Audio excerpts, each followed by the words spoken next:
नमस्कार दोस्तों। आज से लगभग 10 साल पहले एक वक्त हुआ करता था जब पाकिस्तान का कोई भी प्रधानमंत्री जब संयुक्त राष्ट्र जाया करता था या फिर पाकिस्तान की सरकार का कोई भी प्रवक्ता संयुक्त राष्ट्र में भाषण देता था तो एक लफाजी वो ज़रूर किया करते थे, एक रट लगा के रखते थे कि भारत ने जम्मू कश्मीर के ऊपर कब्जा करके रखा है, गैर कानूनी तरीके से करके रखा है, लोगों के ऊपर अत्याचार हो रहा है और पाकिस्तान का हिस्सा है जम्मू कश्मीर और हम उसे ज़रूर लेके रहेंगे।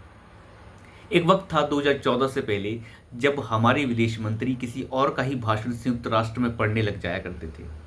आप इसके बारे में पढ़ सकते हैं कि किस तरीके से भारत के विदेश मंत्री ने किसी और का ही भाषण 2013 में संयुक्त राष्ट्र के अंदर पढ़ दिया। लेकिन आज वक्त बदल चुका है। आज पाकिस्तान का प्रधानमंत्री शहबाज शरीफ संयुक्त राष्ट्र के अपने भाषण में ये नहीं कहता कि जम्मू कश्मीर हमारा है, वो ये कहता है कि पाकिस्तान के पास जो कश्मीर है उसे भारत जल्द से जल्द लेने की कोशिश कर रहा है और हमारे ऊपर हमले किए जा रहे हैं। पाकिस्तान का जो हिस्से वाला जो कश्मीर है उसे कब्जाने का पूरा भारत कोशिश कर रहा है। इस तरीके की बात शहबाज शरीफ जो है संयुक्त राष्ट्र के अंदर रखते हैं। अंदाजा लगा के देखिए कि शब्दों में फर्क कितना आया है। ये है भारत की ताकत। भारत की ताकत ने भारत को कितना बदल दिया है, आप यहीं से अंदाज़ा लगा सकते हैं कि भारत का सबसे बड़ा विरोधी वो ये कहता है कि जम्मू कश्मीर की बात छोड़िए, अब जो हमारे पास कश्मीर है उसके ऊपर भारत कब्जा करना चाहता है। और भारत की तरफ से जवाब कौन देता है? उनके प्रधानमंत्री का जो सबसे निचले स्तर का, जो सेक्रेटरी लेवल का कोई भी आप कह सकते हैं, जो सबसे नीचे नीचे की सतह का कोई अधिकारी है वो उसका जवाब देता है। कोई जयशंकर साहब उसका जवाब नहीं देते। अंदाज़ा लगा के देखिए कि भारत की ताकत कितनी बड़ी है। आज भारत वो नहीं है जो पहले हुआ करता था, लेकिन पाकिस्तान कुछ बड़ी साजिशों के साथ आगे बढ़ रहा है।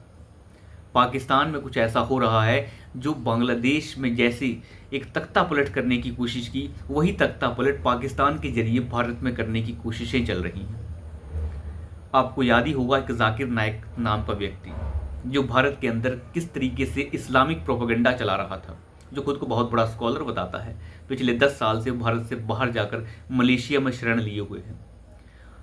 वो व्यक्ति कल पाकिस्तान पहुंच गया है। पाकिस्तान पहुंचने के बाद उसे एक स्टेट ऑनर दिया जाता है। वो किसी मुल्ला कठमुल्ला की तरह नहीं गया है। ऐसा नहीं है कि कोई मौलाना गया और उसके लिए जो वहाँ पर एक विजिट रखी गई या अपना भाषण देने गया हुआ, नहीं।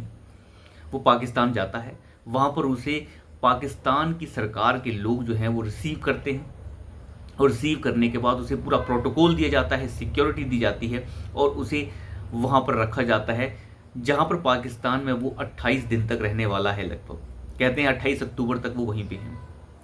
28 दिन तक एक मौलाना वहाँ पर क्या करने वाला है, जिसे भारत ने एक तरीके से आतंकवादी घोषित कर रखा है, भगोड़ा घोषित कर रखा है।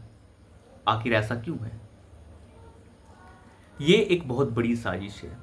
जिस तरीके से बांग्लादेश में तख्ता पलट किया गया, और आपको पता ही है बांग्लादेश के प्रधानमंत्री मोहम्मद यूनिस वो अमेरिका के अंदर खुलेआम कह चुके हैं कि सारा का सारा तख्ता पलट पहले से प्लान कर लिया गया था और जितने भी विरोधी विद्रोह कर रहे थे वो सब विद्रोह करने वाले कोई स्टूडेंट्स नहीं थे, वो सभी के सभी प्री प्लान्ड लोग थे। तो आप यहीं से अंदाज़ा लगा सकते हैं कि किस तरीके की बातें जो हैं वो पाकिस्तान में हो रही हैं, ताकि जाकिर नायक जैसे कठमुल्ले जो इस तरीके की हरकतें और बातें करते रहे हैं, उकसाने वाली बातें, वो उकसाने वाली बातों का इस्तेमाल भारत के अंदर किया जा सके। अब वो वहाँ जाएगा और 28 दिन तक अपनी बकवास करेगा और उस बकवास के ज़रिए जो है वो जाकिर नायक भारत के अंदर मुसलमानों में प्रोपेगेंडा फैलाने की कोशिश करेगा। तो मुझे लगता है भारत की कुछ जो तंत्र में या फिर जितनी भी हमारी इंटेलिजेंस एजेंसीज हैं उनको सक्रिय होना चाहिए और ऐसे व्यक्ति के ऊपर जल्द से जल्द नकेल कस देनी चाहिए, जैसे इजराइल कसता है। ज़्यादा मौका देना नहीं चाहिए, क्योंकि अगर ज़्यादा मौका दिया जाता है तो ये लोग सर पर चढ़कर नाचते हैं और अगर सर पर चढ़कर नाचने का मौका आपने दे दिया तो देश हाथ से निकल जाता है। हालांकि भारत बहुत बड़ा देश है, लेकिन ये लोग भी कम नहीं हैं, ये कोई मौका नहीं छोड़ते। पिछले 8 सालों से वो मलेशिया में रह रहा था, लेकिन कभी पाकिस्तान में वो नहीं गया। अब उसे पाकिस्तान की याद आई है, वो भी 28 दिन के लिए रहने गया है। तो कोई तो ऐसी बात है कि वो पाकिस्तान में एक प्रोपेगेंडा और पूरा का पूरा एक मुहिम सेट करने गया है कि कैसे भारत के अंदर भी सत्ता परिवर्तन करने की कोशिश की जा सकती है। यहाँ के नेताओं को तो आपने सुना ही है, जो कहते हैं कि यहाँ के भी अगर 20-25 मुसलमान इकट्ठे होकर दिल्ली पहुंच जाएं तो तख्ता पलट हो सकता है। इन मुसलमानों ने कभी तख्ता पलट करने की तब कोशिश नहीं की जब 30-30, 35-35 साल यहाँ पे सरकारें चलती रही कांग्रेस की। तब इन्हें कोई दिक्कत नहीं थी, क्योंकि मुल्ला कठमुल्ला उस समय खुश थे, उन्हें पैसा मिल रहा था। लेकिन अब आम मुसलमान की तो बात छोड़ दीजिए, उसे तो वैसे भी कोई फर्क नहीं पड़ता, लेकिन आम मुसलमान चलता तो कठमुल्लाओं के बोलने पर ही है। इन सभी चीज़ों से देखने से यही पता चलता है कि अमेरिकन जो कोशिश है, जिस तरीके से उन्हें सफलता मिली है बांग्लादेश के अंदर, वो और देशों के अंदर भी इसको करना चाहते हैं, ताकि इंडिया को अस्थिर किया जा सके। क्योंकि मेन टारगेट जो है भारत को स्थिर करना है। भारत अस्थिर होगा तो अमेरिका को एक तरीके से फ़ायदा होगा। हालांकि इसके ज़रिए वो चाइना को भी काउंटर करना चाहता है, लेकिन भारत को अस्थिर करना सबसे बड़ा टारगेट है उसका, जो टारगेट बांग्लादेश के ज़रिए पूरा हो सकता है या फिर पाकिस्तान के ज़रिए पूरा हो सकता है। तो उस टारगेट के ऊपर अब चलना शुरू हो चुके हैं लोग। लेकिन जाकिर नाइक जैसे लोग, जिन्हें पाकिस्तान स्टेट गेस्ट के तौर पर बुला रहा है, ये क्या दर्शाता है?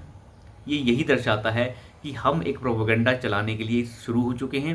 पाकिस्तान को भीख अमेरिका से तभी मिलेगी जब उस भीख का मुआवजा वो चुकाएगा, और मुआवजा जाकिर नाइक जैसे लोगों के ज़रिए चुकाने की कोशिश हो रही है। उन्हें वहाँ पर बुलाकर एक ऐसा इस्लामिक प्रोपेगेंडा सेट करने की कोशिश हो रही है जिससे ज़रिए भारत में द्वेष पैदा किया जा सके। तो मुझे लगता है यहाँ की सरकार को सक्रिय होना चाहिए। वहाँ के यूट्यूब चैनल्स और जो भी हैं उन्हें थोड़ी कुछ दिन के लिए बैन करना चाहिए। एक बात और भी है, देखिए इस्लामिक वर्ल्ड में ऐसा है कि वो खुद को ही मार देते हैं, उन्हें अंदाज़ा नहीं होता बोलते क्या। अब ये कठमुल्ले को आप जानते ही होंगे, पाकिस्तान में तरह तरह की तकरीरें किया करता था, जिसके फ़ैन थे लोग। वो कहता था कोई जब भी गुस्ताखे रसूल हो, उसका सर जो है वो तन से जुदा कर दिया जाना चाहिए, भले ही वो माफ़ी क्यों ना मांग ले। जब उस खुद से उससे गलती हो जाती है, हालांकि वो गलती तो नहीं कह सकते आप, वो अपने आप में कुरान की व्याख्या कर रहे थे जिसमें वो बता रहे थे कि कुरान के अंदर कुछ मिस्टेक्स हैं जिन्हें जो है आज तक करेक्ट नहीं किया गया। मोहम्मद साहब उस समय पढ़ना लिखना नहीं जानते थे, ऐसी ऐसी बातें वो बोल रहे थे। और अब उनके खिलाफ फतवे जारी हो चुके हैं कि तुमने गुस्ताखे रसूल किया है और तुम्हारा भी सर तन से जुदा होगा। तो बेचारा सफाइयाँ देता फिर रहा है कि मैंने कोई गुस्ताखी नहीं की है। भैया जब तुम गली गली जाकर पहले ये कह रहे थे कि गुस्ताखे रसूल की एक ही सजा है, वो है सर तन से जुदा, तो अब तुम्हें क्या तकलीफ हो रही है? सर तो अब तुम्हारा भी तन से जुदा होगा। तो देखिए, आप जिस तरीके की कौम पैदा करेंगे उसी तरीके के लोग पैदा होंगे, और आपको ये सुधार करना होगा।